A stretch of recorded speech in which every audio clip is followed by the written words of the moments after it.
Shalom Elohim, haleluya, puji nama Tuhan. Sepakat pagi, Bapak Ibu Saudara yang dikasihi Tuhan kita, Yesus Kristus. Jumpa lagi bersama saya Pendeta Samuel Mabuntu dalam Renungan Pagi ke 2944 hari Renungan Pagi di Mengudara. Puji Tuhan. Bapak Ibu Saudara yang dikasihi Tuhan, sebelum kita membaca, mendengarkan, dan merenungkan firman Tuhan hari ini, mari kita berdoa, minta pimpinan Roh Kudus. Kita berdoa. Bapa di surga, berbicaralah kepada kami semua. Pakai firman Tuhan ini untuk menegur kami, menasihati kami, meneguhkan iman percaya kami, dan memberkati kami semua. Di dalam nama Tuhan Yesus yang adalah firman Allah yang hidup, kami berdoa. Amin. Haleluya. Bapak Ibu Saudara yang dikasihi Tuhan, bersama dengan saya kita akan belajar Alkitab dari kitab Kejadian sampai kitab Wahyu. Mari buka Alkitab kita. Wahyu pasal 21 ayat 1 sampai ayat 7. Di bawah perikop langit yang baru dan bumi yang baru. Lalu aku melihat langit yang baru dan bumi yang baru. Sebab langit yang pertama dan bumi yang pertama telah berlalu, dan laut pun tidak ada lagi. Dan aku melihat kota yang kudus, Yerusalem yang baru, turun dari surga, dari Allah, yang berhias bagaikan pengantin perempuan yang berdandan untuk suaminya. Lalu aku mendengar suara yang nyaring dari tahta itu berkata, "Lihatlah, kemah Allah ada di tengah-tengah manusia, dan ia akan diam bersama-sama dengan mereka. Mereka akan menjadi umatnya, dan ia akan menjadi Allah mereka. Dan ia akan menghapus segala air mata dari mata mereka, dan maut tidak akan ada lagi. Tidak akan ada lagi perkabungan, atau ratap tangis, atau duka cita. Sebab segala sesuatu yang lama itu telah berlalu." Ia yang duduk di atas tahta itu berkata, "Lihatlah, aku menjadikan segala sesuatu baru." Dan firman-Nya, "Tuliskanlah, karena segala perkataan ini adalah tepat dan benar." Firman-Nya lagi kepadaku, "Semuanya telah terjadi. Aku adalah Alfa dan Omega, yang awal dan yang akhir. Orang yang haus akan kuberi minum dengan cuma-cuma dari mata air kehidupan. Barang siapa menang, ia akan memperoleh semuanya ini. Dan aku akan menjadi Allahnya, dan ia akan menjadi anakku." Amin. Firman Tuhan. Haleluya.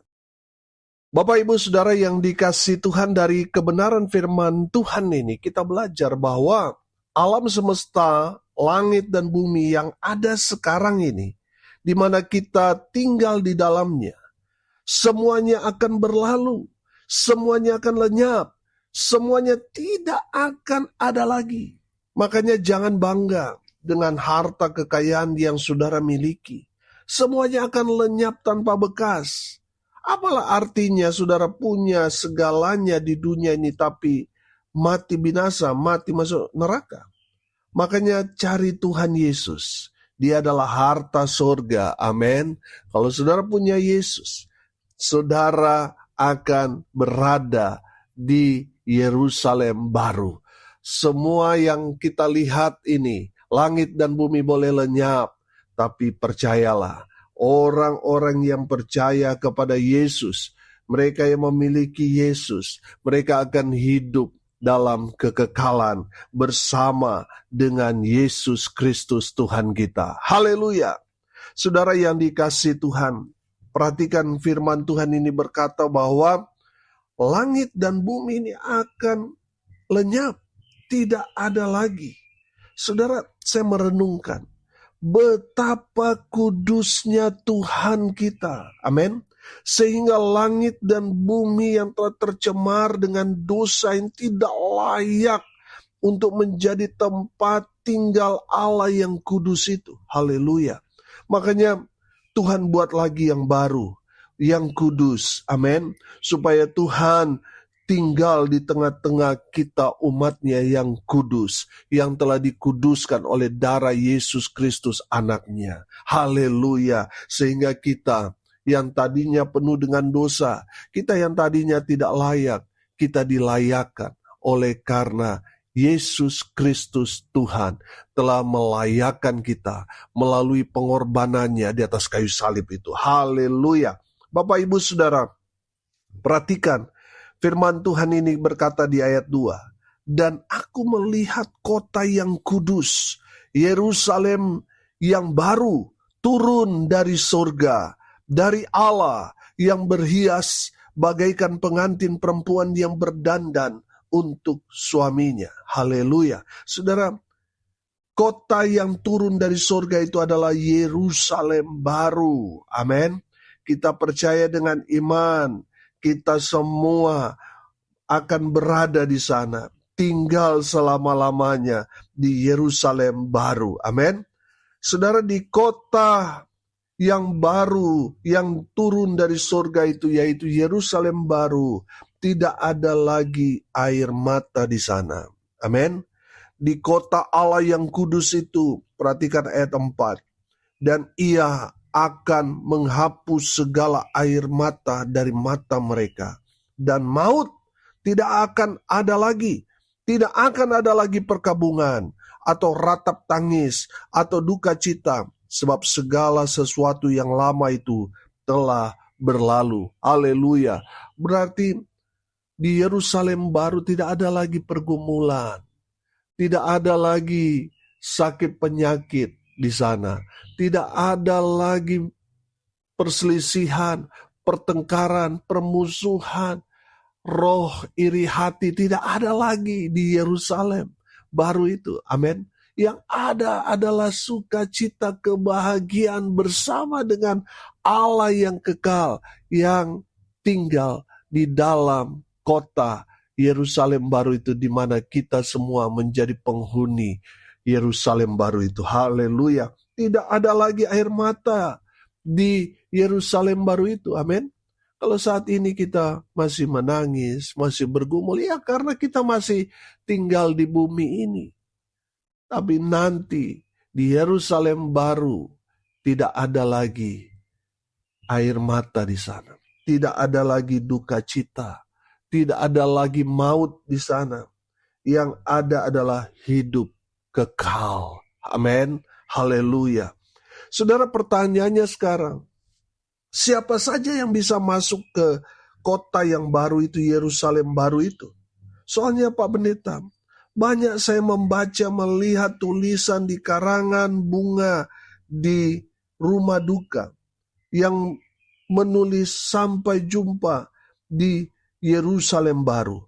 Padahal semasa hidup orang itu hidup dalam dosa. Dia malas ibadah. Dia melakukan hal-hal yang jahat. Tapi kenapa saya baca di karangan bunga itu, selamat jalan, sampai jumpa di Yerusalem baru. Jadi Pak Pendeta, siapa saja yang tinggal di Yerusalem baru itu? Ayat 7 perhatikan. Barang siapa menang, ia akan memperoleh semuanya ini. Dan aku akan menjadi Allahnya, dan ia akan menjadi anakku. Haleluya. Siapa saja yang tinggal di Yerusalem baru? Hanya mereka yang menang. Amin. Haleluya. Siapa mereka yang menang? Yang pertama, mereka yang tetap percaya kepada Tuhan Yesus, walaupun mereka tinggal di tengah-tengah orang yang tidak percaya. Dia tetap percaya pada janji-janji Tuhan, walaupun mungkin doa-doanya belum dia terima, tapi dia tetap percaya kepada Tuhan Yesus. Dia tetap percaya kepada Tuhan Yesus walaupun ada banyak sekali tekanan, pergumulan, persoalan yang menimpa dirinya. Tapi tidak membuat dia ragu untuk mengikut Tuhan. Dia tetap percaya kepada Tuhan Yesus. Amin. Itulah orang-orang menang. Bagi pandangan manusia yang hidup di dunia, orang itu pecundang. Orang itu orang gagal.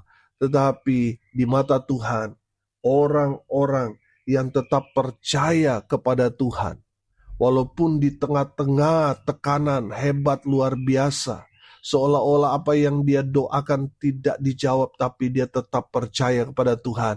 Itulah orang-orang yang menang di hadapan Tuhan. Amin. Haleluya. Ada berapa banyak orang akhirnya jadi pecundang, saudara. Ketika mereka berhadapan dengan persoalan pergumulan yang begitu berat. Dia sudah berdoa bertahun-tahun, tapi Tuhan sepertinya tidak menjawab doanya. Akhirnya apa?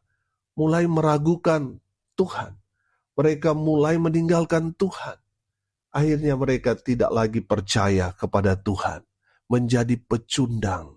Bapak Ibu Saudara yang dikasihi Tuhan, mari kita mau tetap percaya kepada Tuhan. Amin. Mau terjadi mujizat ataupun tidak, saya tetap percaya kepada Tuhan.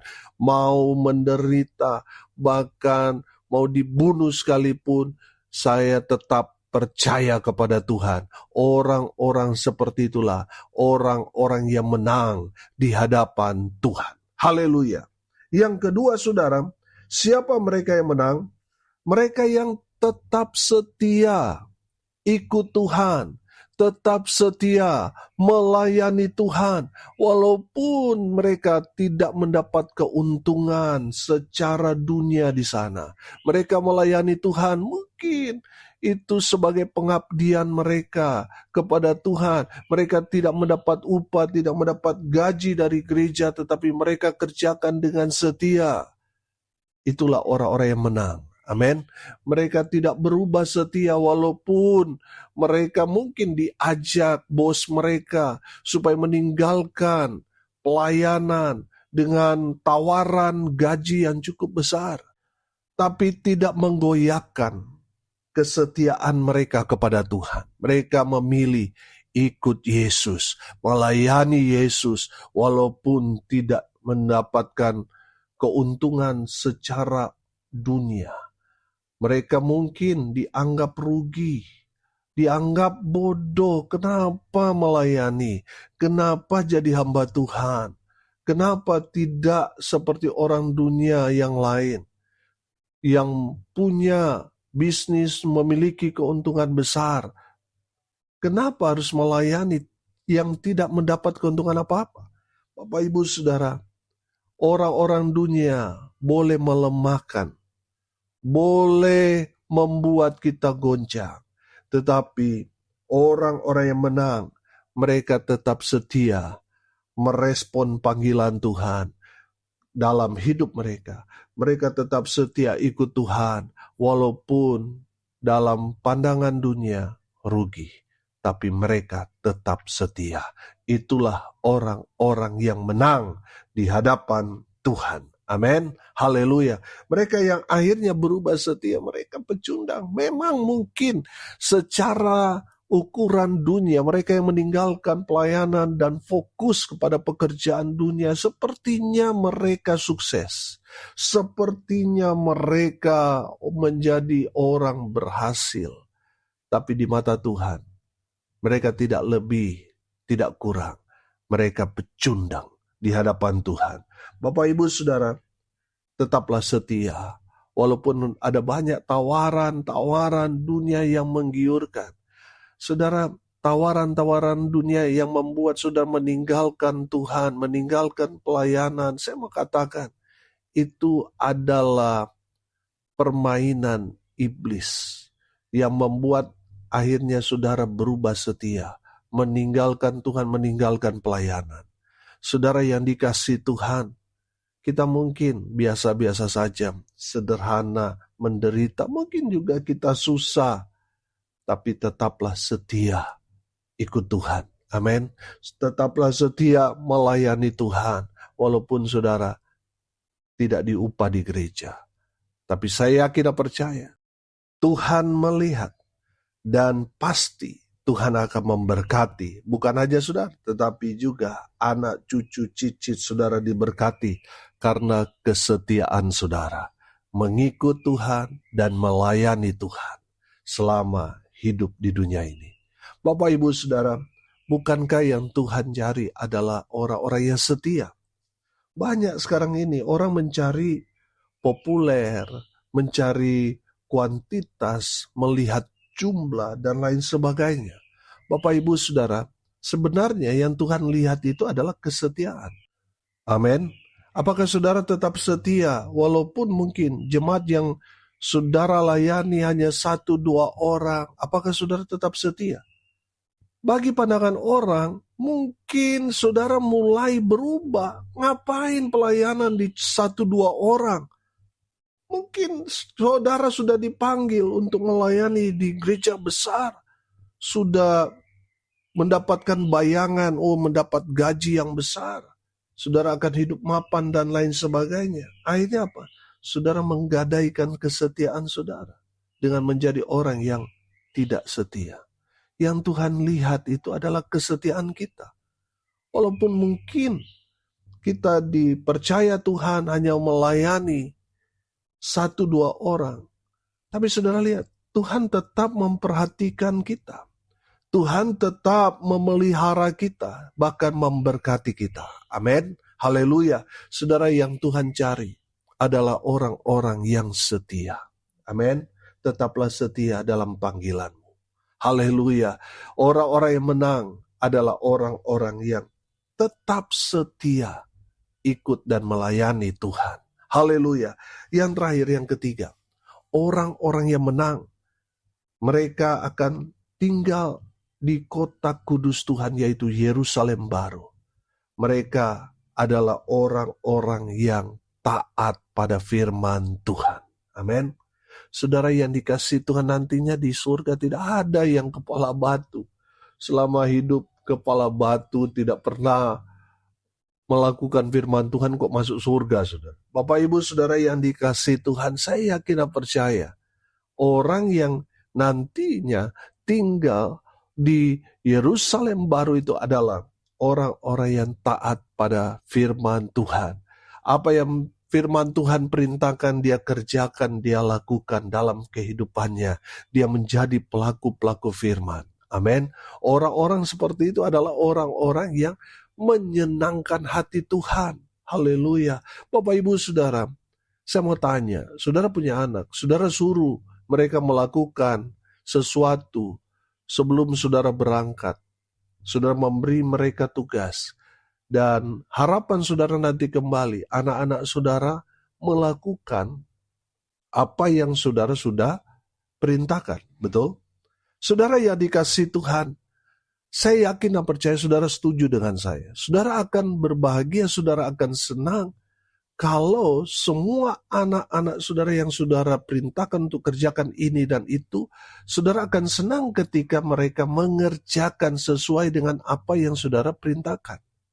Saya yakin dan percaya saudara akan memberikan apa yang mereka inginkan. Karena apa? Karena saudara puas, saudara senang. Anak-anak saudara melakukan apa yang saudara perintahkan, betul? Demikian juga dengan Bapa kita di surga. Kalau kita melakukan apa yang menjadi perintah Tuhan, itu menyenangkan hati Tuhan.